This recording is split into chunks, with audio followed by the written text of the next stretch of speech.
Кузьма Чорны. Пошукі будучыні. Першая частка. Раздзел 1.4. І раптам пасля гэтых слоў штосьці сталася з Кастусём. Незаўважна выйшаў ён з хаты і ўзлёг грудзьмі на біла ў возе. Цяжкі, як стопудовы камень, смутак наваліўся на яго. Родныя месціны на Вілейшчыне, куды яму прарочыў вярнуцца стары фельчар, звязваліся ў яго ўяўленнях з бацькам. Як жа ён вернецца туды, калі ўжо бацькі няма? А калі і вернецца, то цяпер гэта ўжо не тое будзе. Коні пацерліся мысамі аб яго плечы. Ён устрапянуўся і падклаў ім сена. Як увайшоў у хату, убачыў, што Волечка спіць, не раздзеўшыся на тапчане пры печы і без нічога пад галавою. Спяць дзе хто? Немец, фельчар і салдат. Ён выйшаў зноў і лёг на воз. І зноў, як і тая ноч, з зорамі і цішынёй. Яна яму здалася доўгай. І вядома, вераснёвыя ночы доўгія. На світанні ён моцна заснуў. Сонца пабудзіла яго. Яно біла яму ў твар, але гэта было восеннае сонца, мяккае і лагоднае, як шчокі любага дзіцяці. З вуліцы чуліся гукі напоўненай працай раніцы. З коміна Волечынай хаты ішоў дым. Ён спалохаўся, што праспаў нешта важнае, усхапіўся і застаў у хаце дзіўную сцэну. У залітай сонцам хаце цесна было каля той лавы, на якой раней ляжаў хворы немец. У печы палаў агонь.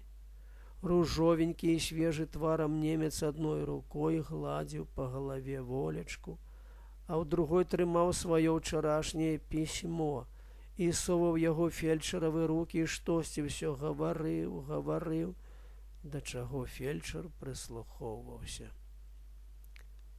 «Ага», – зразумеў нарэшце фельчар, – «ты рад, ты шчаслівы, што адчуняў і ўжо здаровы. А ты думаў, што памрэш адзін сярод чужых людзей.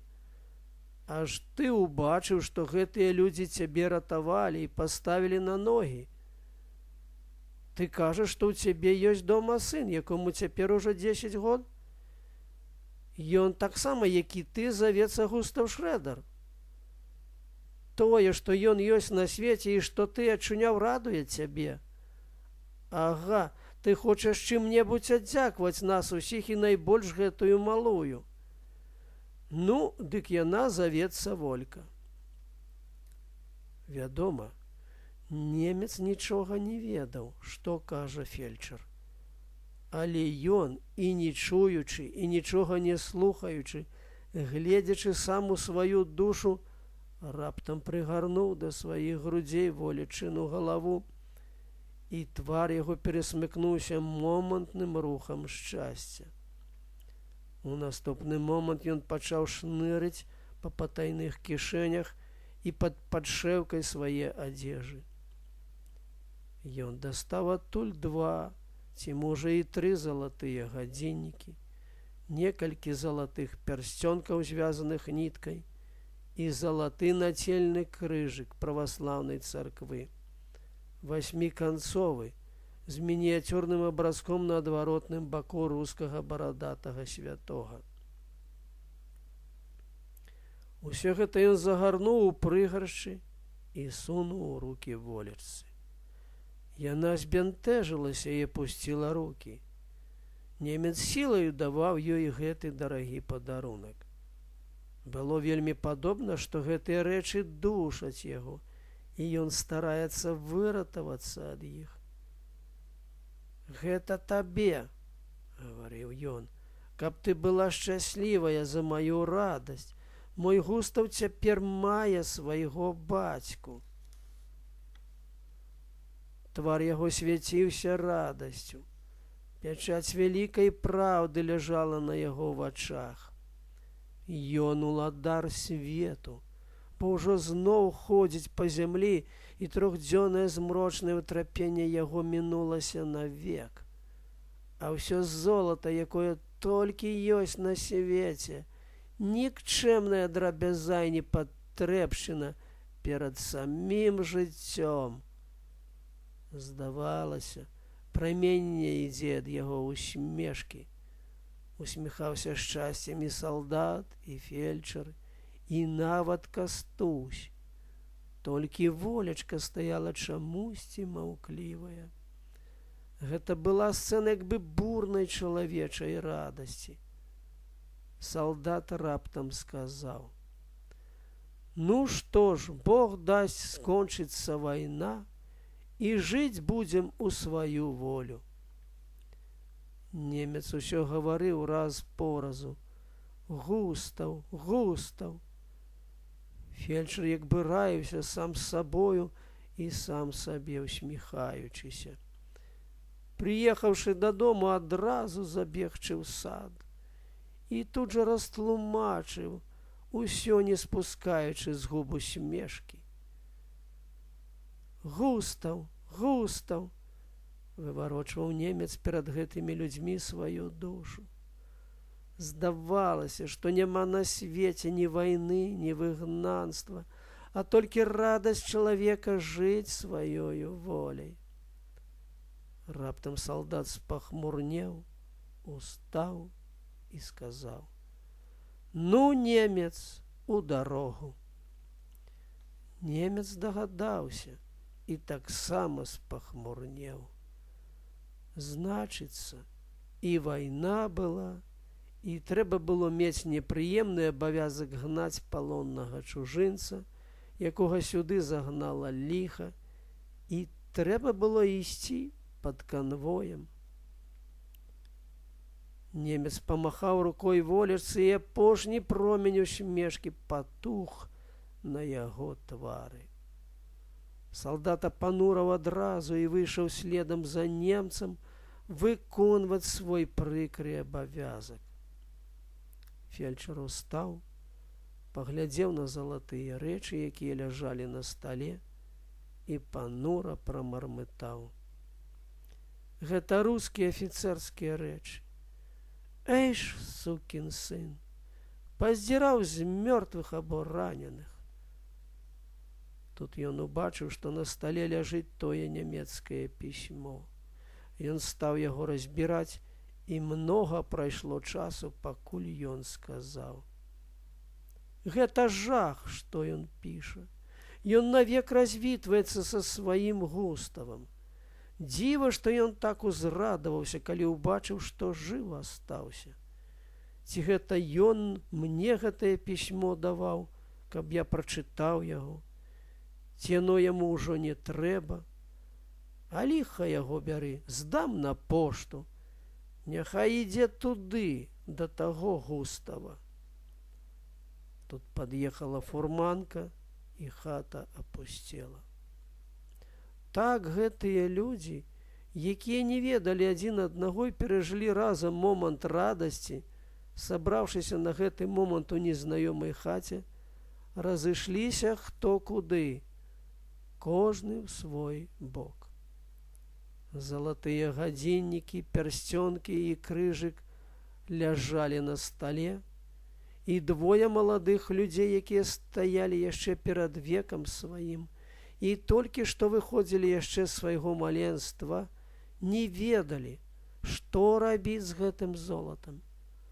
Можна сказаць, што яны не ведалі і цаны яму. Волечка з непаразуменнем падтуліла плечы і адышлася ад стала. Трэба сказаць, задаволеная, што нарэшце хата была пустая ад чужых людзей, і ніхто ёй не перашкаджае цяпер даіць і карміць карову, прыбіраць у хаце, пазіраць у вокны, ці не сышлі з двара дзве куры, што былі ў яе гаспадарцы. Гэта не гаворачы ўжо аб тым, што адзін за адным ішлі вераснёвыя дні, а ў яе яшчэ не было пасеяна жыта. Пра непасеянае жыта яна і ўспомніла цяпер. Парыў смутлівай заклапочанасці рвануўся ў яе душы. Яна, як сталая, заламала рукі. А, Божа мой, жыта не пасеяна, а восень ідзе. Дык я табе пасею, сказаў, устрапянуўшыся Кастусь. А хіба ты ўмееш? Я раз авёс сеяў, як бацька мой хварэў. А калі ж ты думаеш? Калі хочаш, толькі каб не марудзіць, мне ж трэба яшчэ і ў сваю дарогу выбрацца. Хоць заўтра. А насенне ёсць. Не намалочана, снапы я звезла, сама і пажала. А сеяў яшчэ мой бацька. Дык я табе і намалачу.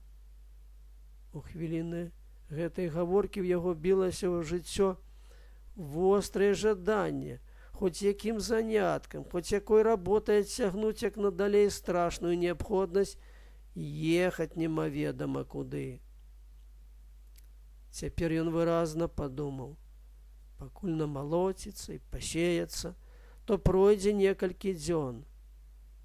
Якое шчасце яшчэ некалькі дзён спакою. Вялікі доктар усялякай хворасці ў чалавечай душы, час, мае вечнага свайго дапаможніка, працу. Можна сказаць з упэўненасцю, што праз гадзіну, якую пасля гэтай гаворкі, Кастусь Лукашевіч не меў у душы ні смутку, ні трывогі. Перш за ўсё яны агледзелі з волечкаю пуню з снапамі. У пуні ж быў іток. Пасля ён праверыў нявадаўскія цапы. Відаць, добры гаспадар быў Нявада. Бичы ў цапах былі важкія і зручныя. Гужы шчыльныя і завязкі з добрага сурамцу. Цапільны ж ужо, мусіць, за цэлыя гады добра абгладзіліся аб малацьбітовы рукі. Кастусь выбраў цэп самы размашны, расклаў на таку снапы і пачаў. «Давай у 2 цапы», — сказала волечка. «Куды ты, малая? На што табе таміцца? Колькі тут той работы? Глядзі лепш хаты». Браткі мае, што гэта быў за тон? Можна было падумаць, што ён век яе ведаў і быў блізак ёй. І як гэты тон быў падобен на тон самога Нявады, бацькі, калі бывала ён з ласкай загадваў ей што-небудзь. Апанованая одумам, волечка і сапраўды пайшла ў хату. Да самага адвячорка яна чула ў хаце, як роўна стукаў на таку цэп. Гэты гук нагадваў ёй яе нядаўняе маленства і восень. Бывала, тады не было вайны і маці была жыва, асеннімі днямі бацька ўставаў прыцемкам малаціць, і маці старалася, каб як найлепш накарміць бацьку. Ва ўспамінах і інстынктыўным адчуванні гэтага стук цэпа еднаўся з тым бывалішнім. Дзеці часта гуляюць у дарослых. Тут жа не было гульні. Была самая бязлітасная неабходнасць, але волечын твар быў цяпер так падобен да твару зусім малой дзяўчынкі, якая пераймае ўчынкі свае маці. Пакуль Кастусь біў 2 пасады, яна не адыходзіла ад печы. Многа разоў яна ў клопаце хадзіла ў агароду, клець, у склеп, у прыгрэбку і ўсё думала, і ўсё шукала і глядзела, чаго б яшчэ пакласці ў гаршчок. І колькі, каб было ў меру малака ўліць, і колькі, каб кіпела. Але тут яна ўжо мела практыку. Куды горш было з хлебам. Яна яшчэ не ўмела пячы хлеба. Хлеб кожны раз быў то адпечаны, то адцеслівы. Цяпер хлеб быў адцеслівы. Праўда, ён ужо быў 3-й тыдзень, і чорствасць зменшыла адцеслівасць, але ўсё роўна сорам добрай гаспадыні даваць такі хлеб чужым людзям. А што ж інакш рабіць? Што ж, няхай ён выбачае. І вось нарэшце настала хвіліна есці. Як добра ён адчуваў сябе пасля работы. А як была рада яна, калі ён весела сеў за стол. Яны елі з адной міскі, і абое не заўважалі, што хлеб адцеслівы. Ён усё гаварыў, і наіўнымі, бадай што дзіцячымі жартамі рассмешваў яе, наіўную, малую, рухавую. Кудысьці далёка ў невядомую туманную далечыню адплыў прыкры клопат думаць, куды б ехаць далей, у тую брадзячую беспрытульнасць. Але ж ты, гаспадыня, у цябе ж мышэй больш як таго жыта. Я калі варухнуў снапы, дык мышэй цэлых 2 плоймы, яшчэ маленькая плоймачка бяжыць ззаду. Яна зарагатала і выліла з лыжкі на стол. Тады зарагатаў і ён. Бо кота нема, дык і мышы, тонам апраўдання сказала яна.